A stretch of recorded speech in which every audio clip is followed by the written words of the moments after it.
Bom dia, Gomito. Bom dia, Marcos. Você está alegre? Está disposto? Foi a agenda com o Ciro Gomes ou a vitória do Coxa? A vitória do Coxa, né? Mais importante. Você acha que o Não, Coxa se sarra a beça? vai lutar até o final. Né? Mas, se perde ontem, já deixava de sonhar. Então ganhou, vamos continuar sonhando. Tá bom. Você sabe que nós estamos aqui no espaço da agência JBA Notícias e estamos iniciando um processo de politização, ouvindo os candidatos que se dispõem a reservar um espaço para a gente na agenda. Você cumpriu esse final de semana, Ricardo, uma agenda com o Ciro Gomes no Paraná. O que você extraiu dessa agenda?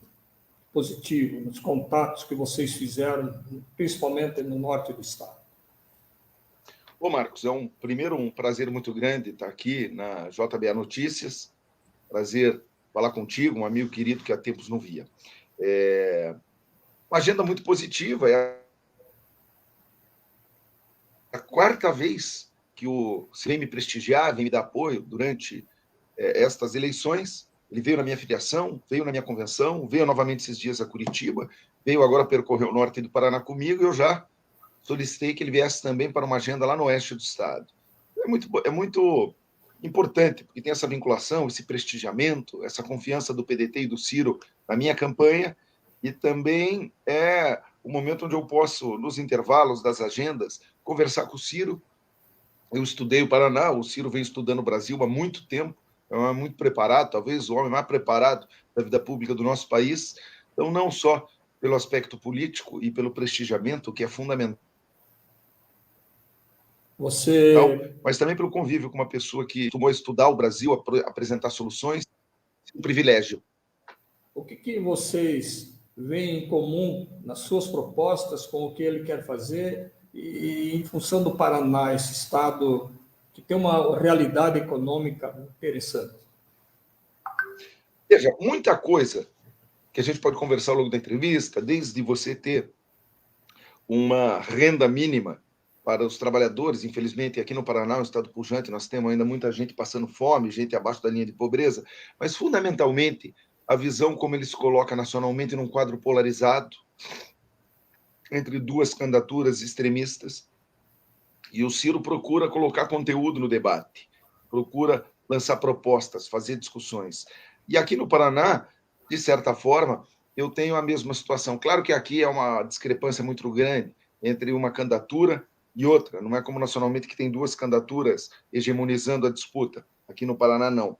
Mas há dois candidatos que atuaram no sentido de retirar todas as demais candidaturas que pudessem ser competitivas, o caso do César Silvestre e outros tantos. A minha mesmo foi alvo de ataque. Aqui o PDT e o Ciro Gomes são muito firmes e aí permanecemos. Você está... Então, eu acho que nesse particular é muito grande. Aliás, veja, Marcos, se me permite. Você está entre Requião e Ratinho. O Requião, quase 80 anos, Ratinho, 37, 38, você 52.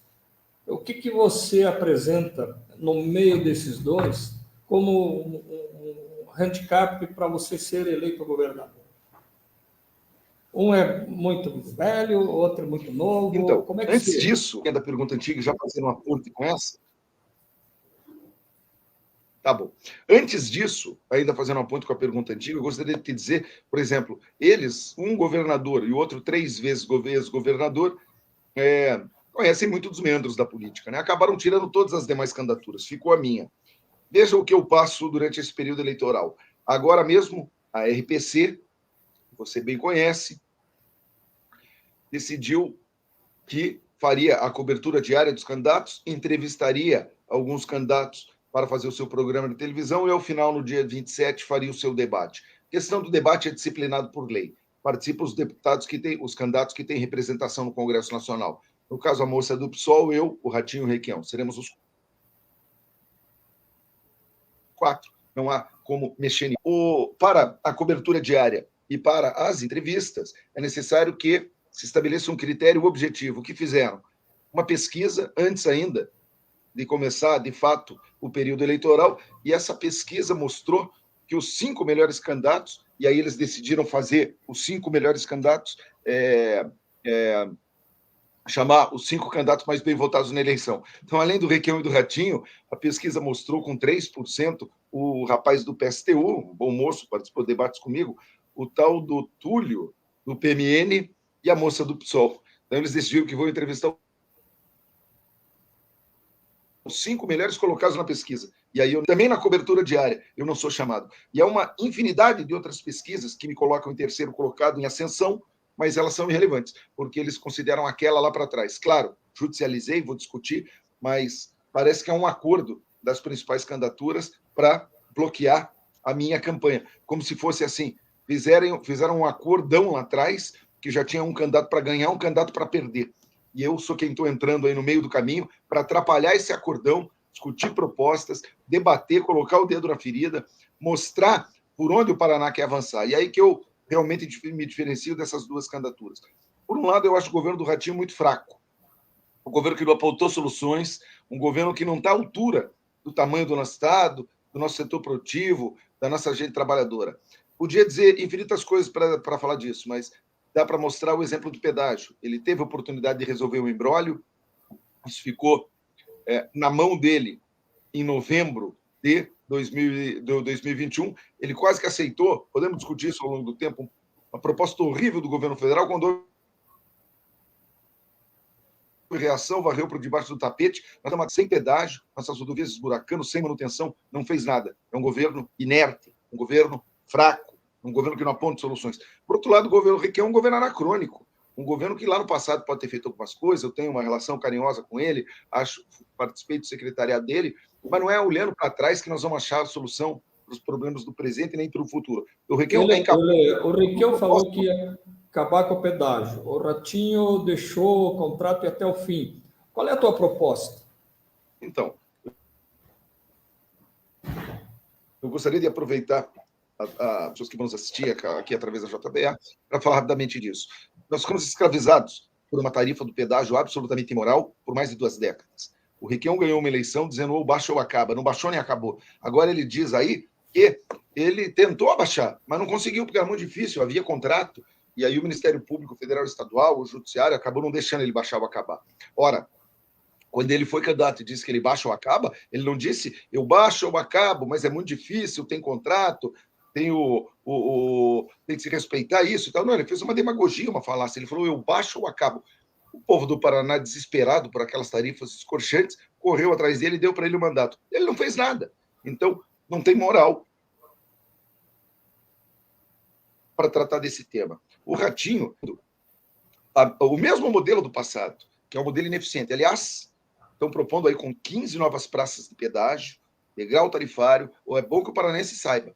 O que está sendo proposto pelo Ratinho vai aumentar o valor do pedágio. O que eu estou propondo? E posso propor, porque estudei o assunto, fui discutir com a comissão lá da Universidade Federal que trata do tema, o professor Fábio Scatolin, um dos comandantes do meu programa de governo. Eu fui discutir com o César Silvestre, que tinha estudado esse assunto e propunha o free flow, que é como se fosse um sem parar para pagar pelo quilômetro rodado. Fui na Assembleia, falei com os deputados que têm assunto, em particular o deputado Romanelli. Fui ver o que se faz no pedágio federal de São Paulo e Santa Catarina. E, ora, lá eles fazem o pedágio de manutenção e conservação. O valor fica abaixo de R$5. Eu estou propondo o pedágio a um valor abaixo de R$5 a valores de hoje. Por quê? Porque você não pode colocar a melhoria na tarifa do pedágio, porque aí ela fica impeditiva para boa parte dos paranaenses e, principalmente, ela vai aumentando o valor do escoamento da nossa produção, tornando o produto paranaense, ou aquele que por aqui passa, menos competitivo. E mais ainda do que isso, porque, à luz do que se fez no passado, a gente já sabe, se você colocar melhoria na tarifa, o paranaense vai sangrar, vai pagar a melhoria, e as pedageiras não vão fazer como fizeram no passado. Elas cobraram pela melhoria, mas a pretexto, cada aumento, dá o aumento uma vírgula menor, os governantes tiravam as melhorias que estavam contratadas. Então, esse modelo não funcionou, não funcionará, vai onerar as nossas famílias e, fundamentalmente, vai sangrar o nosso setor produtivo, tornando o produto do Paraná menos competitivo. Então, vamos fazer igual Santa Catarina e São Paulo no pedágio federal, e eu garanto, por tudo que estudei, o pedágio a preço de hoje não custará mais do que R$ 5. E onde você vai arrumar dinheiro para as obras? Para viadutos, para a terceira faixa, para duplicação, porque esses recursos não estão tão fáceis e as obras são muito caras. Bom, primeiro que eu não acredito que se colocar na tarifa vai sair. Não saiu no contrato passado. A gente pagou e não saiu, como eu te contei. Então, eu primeiro não acredito que se colocar. Claro, se eu fosse fazer essa licitação, faria de forma bem feita, de maneira que pudesse ser cobrado, ok. Mas ele é impeditivo. Tal como o metrô mundo afora, tem subsídio, porque senão a tarifa fica muito alta, o povo trabalhador não consegue se transportar, tal como o transporte coletivo nas grandes cidades, tem que ter subsídio, senão a tarifa explode. Se você colocar melhoria na tarifa, desonera o governo de achar uma solução, faz o usuário pagar pela tarifa e, à luz do que a gente já viu, essa melhoria não sai. O que é que nós temos que fazer? Arregaçar as mangas. Eu sou uma pessoa de diálogo, fiz minha vida no parlamento, no movimento social, arregaçar as mangas, correr atrás de recursos, eles existem no governo federal, não é aumentar imposto, não, é trazer recursos de fora, de organismos bilaterais, do governo federal, onde quer que eles estejam, fazer uma política eficiente de arrecadação, perceber quais são os gargalos, para que a gente faça com o nosso investimento, que o governo do Estado duplique, faça o viaduto, não coloque na tarifa para impedir o paranaense de transitar e para tornar o nosso produto pouco competitivo. Você roda o Paraná e você sabe que a situação das rodovias estaduais é diferente. São trechos mal sinalizados, sem acostamento. No interior de Santa Catarina, a realidade é essa também. Apesar do pedágio nas federais ser barato, as rodovias estaduais elas são complicadas para o trânsito dos grandes veículos que transportam a produção do agronegócio e a necessidade de transporte em geral. Como que você vai resolver as rodovias estaduais?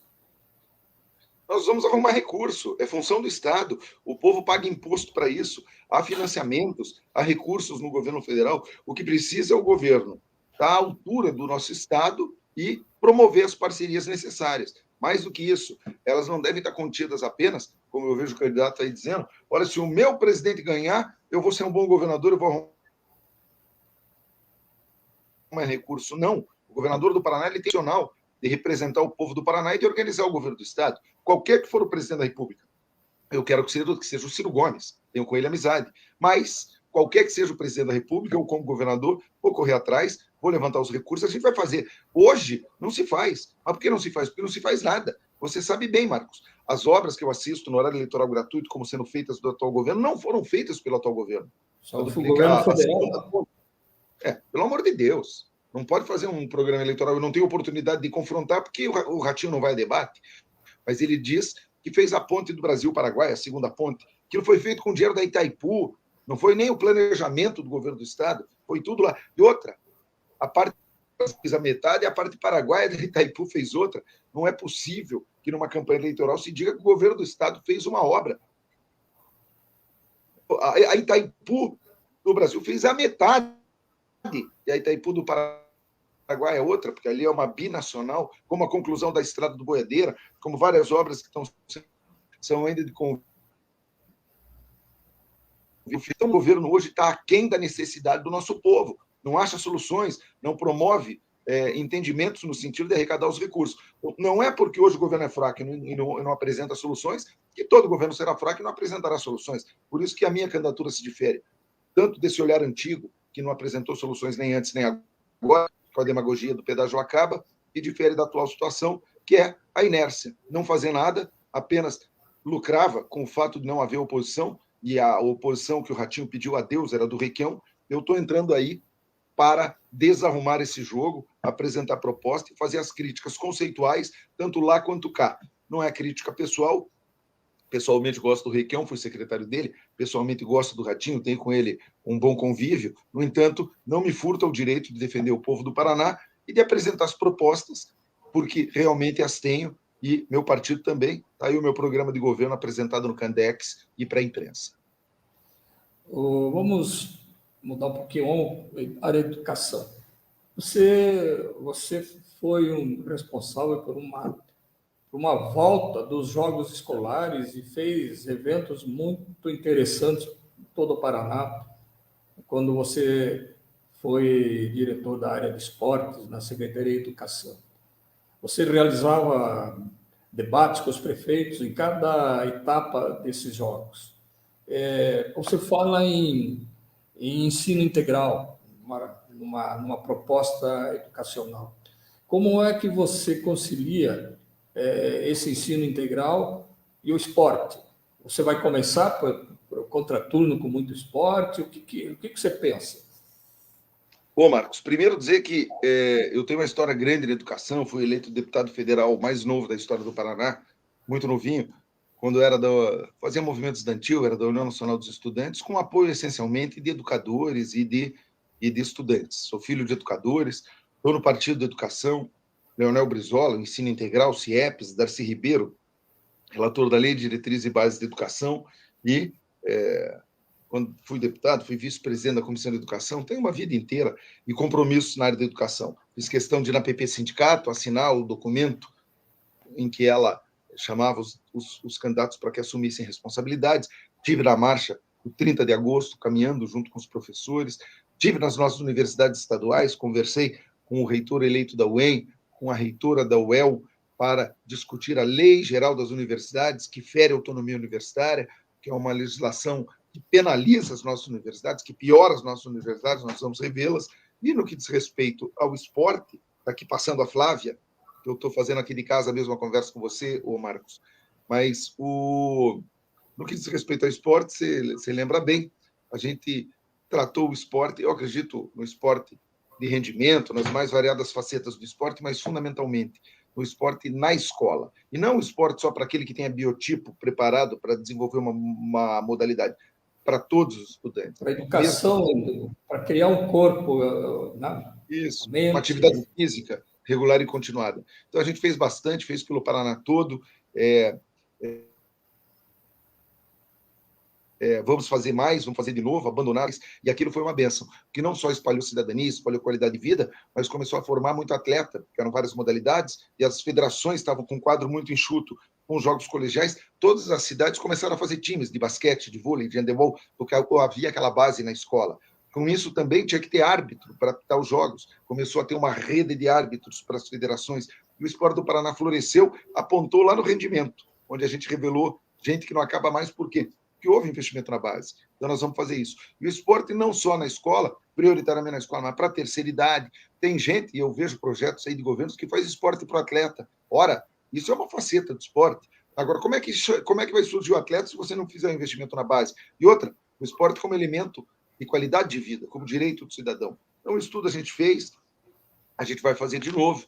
Aliás, tive esses dias lá vendo o clássico da Polenta, o Trieste e o Iguaçu, e lembrei daquelas transmissões que a gente fazia, eles todos lembraram lá, fizemos uma roda para conversar.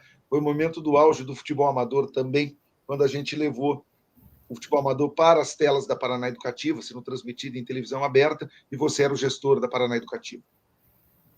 Foi um bom tempo. A educação, ela é um quadro muito interessante nesse momento, porque a pandemia fez um estrago. E, conversando dias atrás com educadores, com o presidente do Conselho Federal de Educação, estima-se que o atraso, principalmente na alfabetização, é de 8 a 10 anos. E depois isso reflete também no ensino médio. Como é que você está pensando em enfrentar isso? Olha, a pandemia foi um desastre, né, do ponto de vista da educação no mundo, acho que talvez aqui no Brasil até um pouco mais, porque a gente paralisou por muito tempo para proteger professores e estudantes, mas evidentemente que o rendimento daquele ensino à distância que foi ofertado para que os alunos não ficassem sem nada, ele é bastante inferior àquele rendimento que tinha do ponto de vista presencial. O rendimento dos nossos estudantes, por exemplo, na Olimpíada de Matemática, é muito ruim. O IDEB, que é o índice que mede a qualidade da educação, ele por mais que os governos hoje aprenderam que eles têm que fazer uma coisa aqui, outra colar, para que o IDEB não baixe, portanto, ele já, longe de medir como media no passado, a qualidade da educação, ele hoje está, de certa forma, um pouco manipulado, mas ele demonstra também a necessidade de que a gente faça investimentos. Nós temos hoje poucos alunos, pouco mais de 25 mil alunos no ensino integral, o que é quase nada, então é necessário de que a gente faça investimentos na educação. Também quero falar para você do ensino profissionalizante, né, que nós precisamos retomar o ensino profissionalizante no Estado, de acordo com a característica de cada região. Assim, a gente insere o jovem no mercado de trabalho e cria uma força de mão de obra para as empresas que estão especializadas e querendo mão de obra e acabam não encontrando. Por exemplo, a indústria têxtil ali, Cianorte, em Maringá, tem que ter ensino profissionalizante voltado para essa área, como em cada uma das regiões do Estado. Então, é preciso investimento, mas é preciso também de gestão. O que falta é gestão. Como de resto, tudo que a gente discutir aqui vai faltar gestão, porque o Paraná está absolutamente sem gestão. O que o Ciro Gomes conseguiu fazer no Ceará e a família Gomes na cidade de Sobral? Uma cidade sem grande foca, e o Ceará sem ser um dos principais estados do ponto de vista da economia do país. Hoje, a melhor educação do Brasil é a do Ceará, do ponto de vista dos estados. E das cidades, é lá do município de Sobral. A quantidade de gente que passa do Ceará no ITA, o Instituto Tecnológico da Aeronáutica, chama a atenção, salta aos olhos. Como é que o melhor IDEB do Brasil vem do Ceará, do ponto de vista da cidade de Sobral? A mesma coisa, se a gente observar aqui no Paraná. Quando Paulo McDonald foi prefeito de Foz do Iguaçu, ele teve lá o segundo melhor IDEB de cidades do Brasil, somente atrás de Sobral. Investimento e gestão. Aqui em Curitiba, com o Gustavo Frutti, a gente experimentou um ascenso muito grande também. Estava falando com o Ciro, eles lá fizeram, por exemplo, a primeira escola no IDEB fica responsável de ajudar a última escola, a segunda, a penúltima, de tal forma que você também não crie ilhas de prosperidade ou centros de excelência e depois outras escolas mais na periferia e atendendo uma população mais pobre fiquem com o IDEB muito baixo. Não, você cria um sistema onde você procura ter uma média alta, com todo, não uma ou outra muito alta e aquelas que estão lá embaixo que fiquem nessa situação. Então, é gestão. Você bota o dinheiro, mas faz gestão, qualifica os professores, valoriza o profissional da educação, porque não há como ter sucesso na educação sem valorizar o profissional da educação. A gente viveu na educação, acho que tem uma história aí que dá para colocar a serviço do povo do Paraná e dar uma recuperada boa, tanto no atraso da pandemia, quanto no descaso com a situação atual. Para concluir, queria dizer o seguinte, que o governo atual tem um secretário que é do ramo privado da educação e, lamentavelmente, a nossa Secretaria de Educação apostou muito na terceirização, pouco no estamento burocrático, pouco no corpo concursado, acredita pouco no profissional da educação. Não é de estranhar que os dados da nossa educação, de evasão escolar, não estejam bons. Nós temos que recuperar isso tudo e fazê-lo rapidamente, porque as nossas crianças e os nossos jovens precisam, para ontem. Você participou de reunião na APP e você, né, pela tua história, você sabe a importância do professor. Como é que você vê esse novo professor que está nas salas de aula pós-pandemia, que ele teve que apressadamente aderir a uma tecnologia que ele ainda não sabia utilizar, e hoje ela está cada vez mais presente? E como valorizar esse professor com salários melhores, com uma escola bem equipada, bem cuidada. Nós estamos com os dois maiores colégios do Paraná, que é o Colégio Estadual do Paraná e o Pilar Maturana, lá no Bairro Alto, com obras atrasadas, com obras por começar. Tudo isso é gestão, como você fala, mas como conciliar toda essa necessidade nova a um salário bom, a escolas equipadas, a um atendimento assim, individual aos alunos de uma forma diferente que esse novo momento da educação exige? Olha, Marcos, eu tive ontem de manhã, lá na Vila Pantanal, numa comunidade, você anda um tempo por estrada de chão, chega lá, está praticamente abandonada dos serviços públicos. Demoram a chegar nas escolas, quando chega na escola, lá é a Lúcia, a internet não funciona. Como você quer que um jovem que mora numa capital das mais iluminadas do ponto de vista econômico do nosso país, tenha na capital, em Curitiba, uma escola onde os nossos jovens não conseguem sequer acessar a internet. Que rendimento eles terão, né, para poder se formar enquanto cidadãos, enquanto profissionais? Quais as dificuldades por que não passam esses jovens curitibanos, diferente do que passa lá na propaganda oficial? Estive lá com o deputado Gustavo Fruit, com uma equipe toda para reunir, porque a gente tem uma vinculação grande ali com a comunidade, e realmente eles todos reclamando isso. Olha, como é que nossos filhos vão competir com os filhos dos outros que moram nos bons bairros, se sequer acesso à internet eles têm aqui? Então, é isso. Tem que investir na infraestrutura, não é difícil fazer. O Ciro fez no Ceará, o Gustavo fez nas escolas municipais de Curitiba, o Paulo McDonald fez, inclusive com piscinas, lá Foz do Iguaçu, uma cidade mais quente, toda a escola com piscina, um show, não só de investimento, ele arrumou dinheiro, mas também a secretária de educação dele depois foi chamada pelo Fernando Haddad, que era prefeito de São Paulo, porque chamou a atenção do Brasil a gestão da educação. Então tem que ter cuidado, tem que ter carinho, tem que apostar na rede pública. Também tem isso, tem muita gente que não aposta na rede pública, acha que tem que privatizar, fazer na rede privada. Não, com gestão, com carinho, com cuidado, com recursos, você faz uma infraestrutura adequada. O Paraná tinha, depauperou, consertou, agora está depauperando de volta. Salário e valorização do nosso profissional, nós falamos aqui, se você não capacita, não valoriza, não dá o salário adequado, como você cobrar desse profissional também resultados que sejam compatíveis para aquilo que se espera. Isso tem que ser feito. E como você disse aí, tecnologia. Tem que ter tecnologia. Não tem nem internet, como é que vai ter tecnologia? E tendo tecnologia, também é preciso dizer que, de certa forma, alguns paradigmas foram superados com a pandemia. Antigamente, o ensino à distância, né, era uma coisa que era considerada,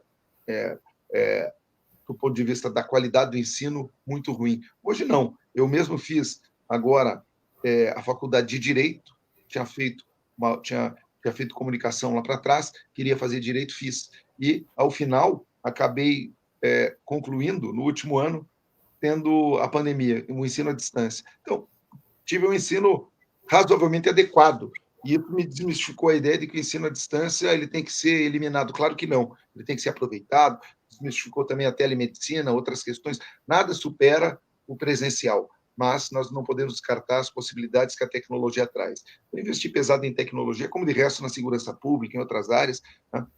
Governos anacrônicos, com olhos no passado, não compreendem isso. Nós compreendemos e vamos fazer. Vamos para a área de saúde.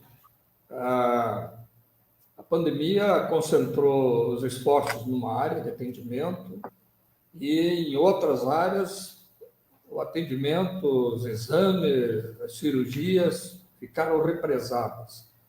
Essa é uma realidade que o novo governador vai ter que enfrentar. Ele não vai enfrentar sozinho, né? Tem que ter o governo federal junto. Mas como é que você está pensando aqui no Paraná, caso seja um novo governador? Olha, Marcos, aí a questão da saúde salta aos olhos, né? É uma crueldade o que se faz com os paranaenses. Mas eu gostaria de aproveitar, tratando desse tema, cumprimentar os profissionais da saúde que heroicamente enfrentaram o vírus, fizeram com que a gente passasse por aquele momento difícil, vários deles pagando com a própria vida. Quero também deixar aqui a minha solidariedade aos profissionais de enfermagem, aos técnicos de enfermagem, aos auxiliares de enfermagem, às parteiras, que depois de uma luta histórica e de tudo que fizeram na pandemia, tiveram aprovado nacionalmente o seu piso nacional, justo, legítimo, importante, e que, lamentavelmente, o Supremo, através de uma decisão monocrática do ministro Barroso, está sendo agora julgado no colegiado, interveio no sentido de que eles não recebessem esse piso nacional. Primeiro, é um absurdo, eu que sou um defensor do Supremo, conheço alguns ministros do Supremo, esse ativismo judiciário. O Legislativo discute longamente, aprova, e daí o Supremo vai lá e diz que o que o Legislativo fez não está certo e muda, como se fosse assim, um órgão revisor do Legislativo. Não pode isso. O guardião do tesouro, né? Não pode. Como é que o ministro pensa no recurso? Ele tem que deixar a coisa andar. Como é que um governo com que um poder se sobrepõe ao outro?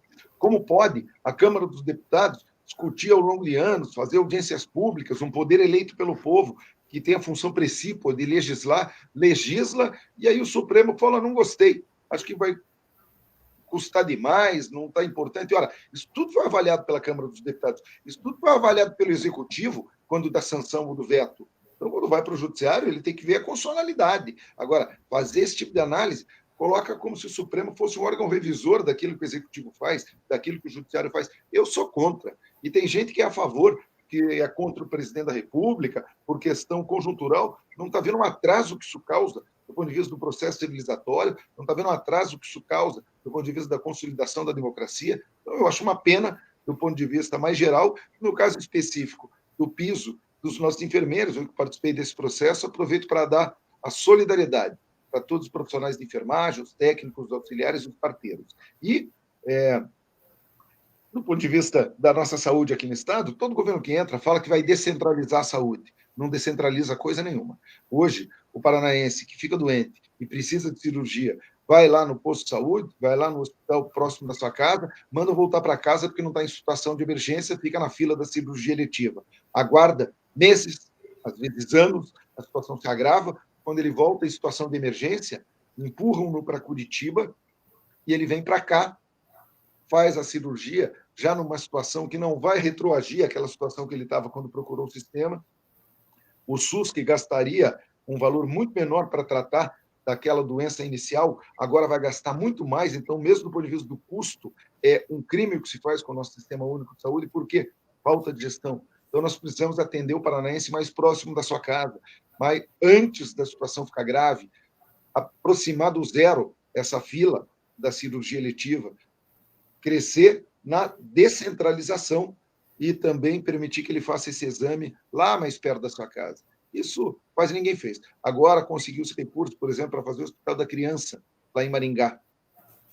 E esse hospital foi uma alegria para toda a região. Eram recursos federais e, olha, então não vamos precisar pegar o hospital para vir no Erasto, para vir no Pequeno Príncipe de Curitiba, que é o que ocorre quando uma criança do interior tem qualquer dificuldade, tem que entrar numa ambulância e vir sacolejando de maneira indigna para ser atendido aqui em Curitiba. Nós temos aqui o nosso excelente Hospital Pequeno Príncipe, conheço a família que administra, todos os que... Enfim, não é a crítica aos hospitais, muito pelo contrário, os hospitais são a salvação. A crítica é esse sistema indigno que bota o paranaense, e principalmente as nossas crianças.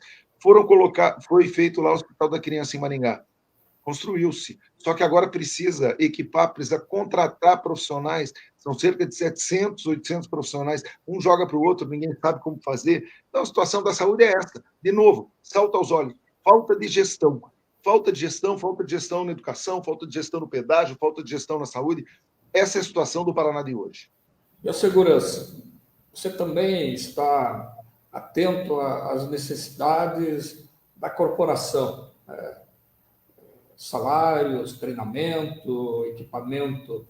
Isso não acaba nunca, porque sempre existirá uma defasagem. Como é que você vai aproximar do ideal? As férias, as licenças, os afastamentos naturais, um oficial, 25 anos de vida, quer dizer, ele se aposenta. É difícil conciliar tudo isso. Bom, eu, na área de segurança, participei de uma gestão bastante exitosa, que foi quando eu estava à frente da gestão da Copa do Mundo de Futebol de 2014, dos Jogos Olímpicos de 16, dos chamados grandes eventos, e a gente precisava prover segurança para os atletas, para os brasileiros que iam acompanhar os eventos, e também para aqueles que viessem ao nosso país para poder acompanhar os Jogos e a Copa do Mundo. E nós fizemos, pela primeira vez no país, a integração das polícias. Nós conseguimos que guardas municipais, polícias civis, militares, Polícia Rodoviária Federal, Polícia Federal atuassem em conjunto. Foram feitos treinamentos aproveitando o que de melhor existisse no mundo, foram comprados equipamentos e criada uma estrutura tecnológica que ficou de legado, porque isso é fundamental, porque é a polícia científica que investiga onde o crime vai acontecer e impede que ele ocorra, e em ele acontecendo pode mais rapidamente elucidar esse crime. Então, isso tudo foi feito durante a Copa, deixou um legado importante. E ao longo do tempo foi se perdendo. Hoje, muita gente critica a nossa polícia achando que a polícia é o problema. Não é. A polícia é a solução. Eu tenho falado muito com as associações de policiais militares, falo com as organizações de policiais civis, com os representantes dos concursados da Polícia Civil, e tem um quadro que salta aos olhos, que é o seguinte: primeiro, não houve reposição. Então, os nossos policiais se aposentaram, não entrou mais ninguém, e aqueles que estão trabalhando por 2 ou por 3. As cidades que são cobertas, 3 cidades por um só policial.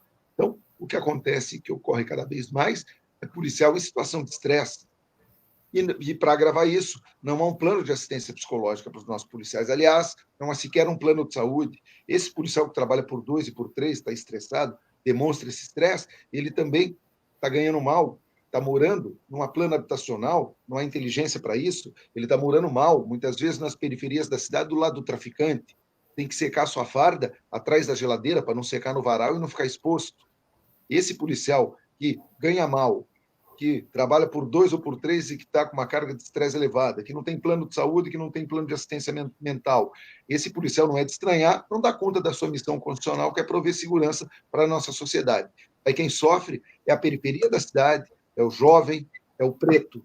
Então nós precisamos apoiar a nossa polícia, recuperar, investir, dar condição, plano de saúde, moradia, fazer concurso público, chamar o concurso já existente, e aí sim, comprar equipamentos adequados. Você veja, Marcos, agora, a Polícia Militar, estive lá com vários comandantes, eles estavam me dizendo que foram compradas armas e não foram feitos os testes, que é muito caro. Então, eliminaram esse custo e tem que atirar várias vezes para comprovar que a arma não vai falhar no momento do enfrentamento. Não foi feito isso. Então, o policial está indo para o enfrentamento e a arma pode falhar. Então, a nossa polícia está nessa condição. Falta gestão, falta recurso, mas fundamentalmente falta gestão. Nós vamos estar junto com a nossa polícia, vamos apoiar, vamos treinar, vamos exigir também respeito aos paranaenses, onde quer que eles estejam, qualquer que seja a sua renda, qualquer que seja a sua cor. Você, na questão ambiental, você está pensando em estender a todo o estado o projeto Água Boa, lá de Itaipu. Isso é possível? Isso é urgente, porque hoje nós temos 52% dos municípios do nosso estado em baixa ou média segurança hídrica. A falta d'água tem acontecido em em inúmeros municípios, particularmente em Curitiba. Não é incomum, todo mundo se lembra, você ficar sem água em casa, isso causa um prejuízo para a vida das pessoas. Imagina para quem empreende um restaurante, ficar sem água, o banheiro de uma atividade comercial ficar inativo porque não tem água. Então, isso não é admissível. Nós precisamos cuidar da nossa água. E o projeto Cultivando Água Boa foi um projeto exitoso. De novo, não precisa inventar roda. Vamos buscar uma boa ideia que deu certo. Foi desenvolvida pelo Nelton Friedrich, lá na Itaipu Nacional. Que é do PDT também, né? É do PDT também, participou do meu programa de governo. E esse projeto cuida da nascente dos rios e faz também a educação ambiental. Então, nós temos que fazer isso, em todos os urgente que se faça, né? O desmatamento não para de crescer, e nós precisamos cuidar da nossa natureza, fundamentalmente cuidar da nossa água, para que ela chegue com qualidade para todos os paranaenses, nossos rios, e esse círculo virtuoso que isso precisa. Falando em água, nós precisamos, de novo, da nossa Sanepar, né? Porque a Sanepar está praticamente que entregue aos interesses de terceiros, de fato, como também a Copel. A água está cara, né? A água da Sanepar está cara.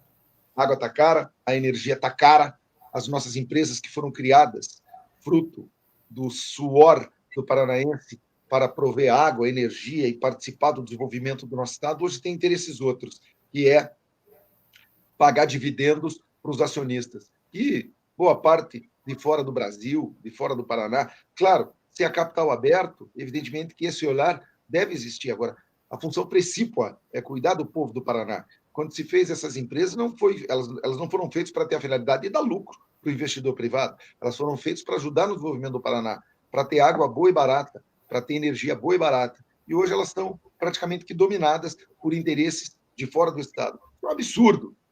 O paranaense é majoritário, o povo do Paraná, o governo do Estado é majoritário nessas empresas, é ele quem indica a diretoria, é ele quem indica o conselho. Claro que tem participação no conselho dos acionistas minoritários, mas nós temos maioria no conselho. É colocar gente com compromisso com o Estado do Paraná, que saiba fazer bem feito e que entenda que, mais do que remunerar o capital, é fundamental fazer a gestão para o benefício do povo do nosso Estado.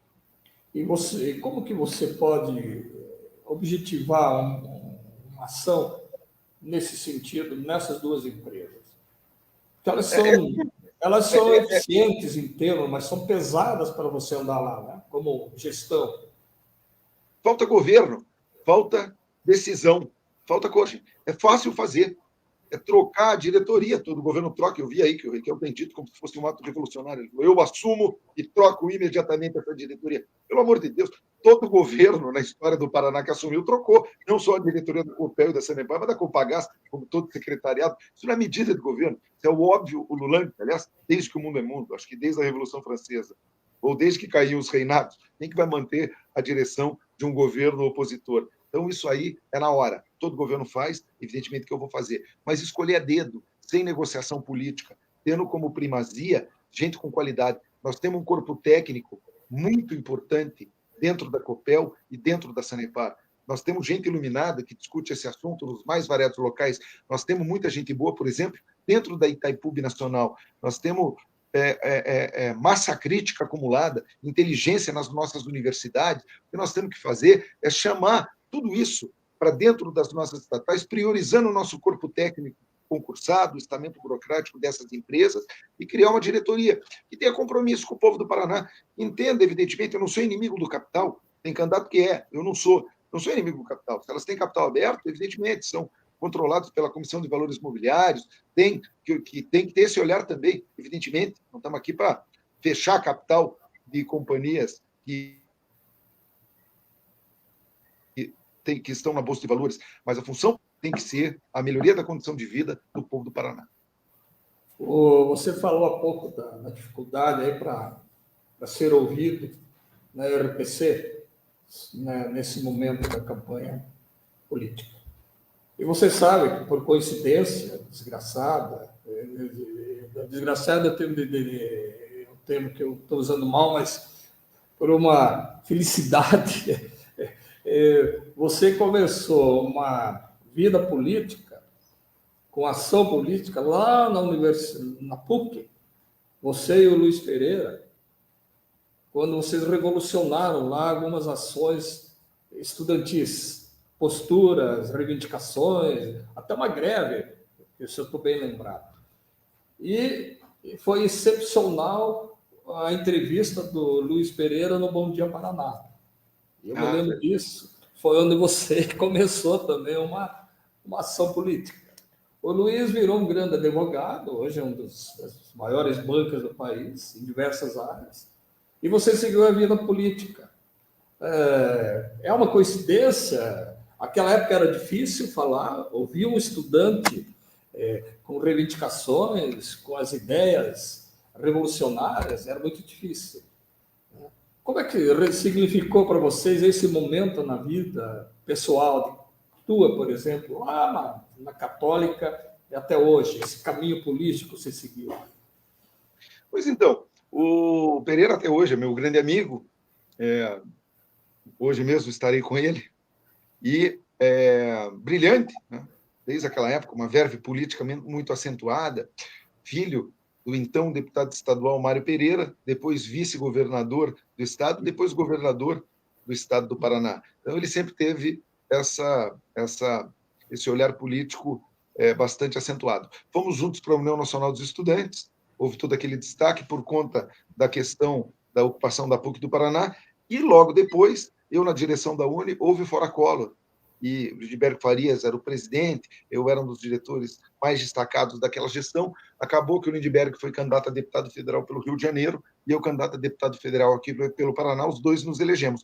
O Pereira seguiu uma outra linha, se especializou no direito, fez mestrado, doutorado, pós-doutorado, hoje preside a Associação Brasileira do Direito Eleitoral e Político, né? Além de ser um grande civilista, é também um dos maiores eleitoralistas do Brasil, mas está sempre acompanhando a política, tem me ajudado sobremaneira nessa campanha, e foi um período muito rico, muito interessante. Eu devo parte da minha formação política àquele período de levante da juventude do nosso país. Talvez os mais jovens não saibam, mas foi paralelo a isso tudo que aconteceu, que havia uma inflação extremamente alta e os estudantes acabavam trancando as mensalidades nas universidades particulares, não havia muito plano para a universidade particular, nada, só havia um tal de Creduc, que era um crédito educativo praticamente inalcançável para as pessoas, e os estudantes, mais de 70% dos estudantes do país estavam nas universidades particulares, e a mensalidade dobrava todo mês, porque a inflação era gigantesca. E nós nos levantamos na PUC, o reitor não quis negociar, houve a ocupação do prédio principal, depois houve a ocupação do próprio campus da PUC. E havia na Rede Globo uma novela, que era Anos Rebeldes, que mostrava a luta heróica da juventude na época da ditadura militar. Aquilo incendiou uma vontade na juventude de fazer política, e a gente já estava ali na ocupação da PUC. Naquele momento, veio o Fora Collor, os primeiros panfletos foram rodados lá na gráfica da PUC, fomos nós que rodamos, e aquilo veio assim num rolo compressor muito forte, e levou a que 2 jovens do movimento Fora Collor se elegessem deputados federais com grandes votações, um no Rio de Janeiro, Lindbergh Farias, outro aqui no Paraná, que fui eu. Pereira participou daquele processo, mas, como eu que saí candidato, ele teve que fazer direito. Fez bem ele. Hoje é um advogado de amplo sucesso e realizado. A mãe dele, a dona Marlene, né? Isso. Foi uma estimuladora de sua vida política? Porque eu me lembro de uma conversa lá no Palácio, você sentado, ela, acho que foi alguns jornalistas ali, e ela falou que você teria um futuro político.